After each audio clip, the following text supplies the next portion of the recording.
Assalomu alaykum. Ramazon kechalariga savol sizlarga. Ramazon kechalaridan birida ustoz 3 ta shogirdi bor ekan. Bularga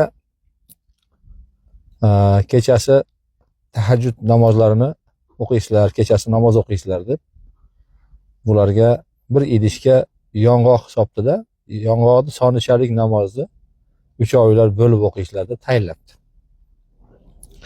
Shu idishda nechta yong'oq donasi bo'lsa, teng bo'lib uchalaringlar shuncha rakatdan namoz o'qinglar debdi.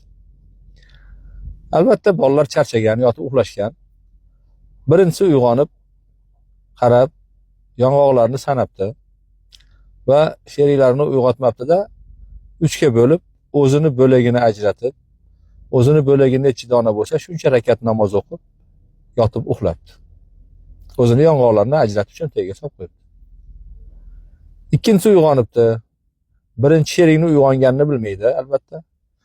Idishdagi yong'oqlarni sanaydi-da, ha, demak shu uchalamizga ekan deb 3 ga bo'ladi-da bu ham. 3 dan 1 qismini o'ziga yong'oqda ajratadi-da, shuncha rakat namozni o'qib, u ham yotib uxlaydi.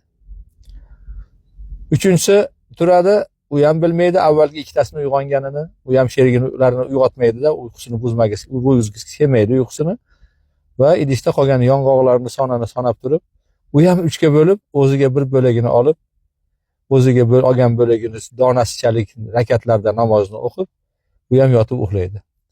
Ertalab saharlikka turishib, keyin bilishsaki, hammasi navbat-navbat bilan turishgan, 3 ga bo'lishgan va idishni qarasa, idishda 8 dona yong'oq qolibdi. Endi sizga savol, aniqlaymiz, hisoblab chiqaring.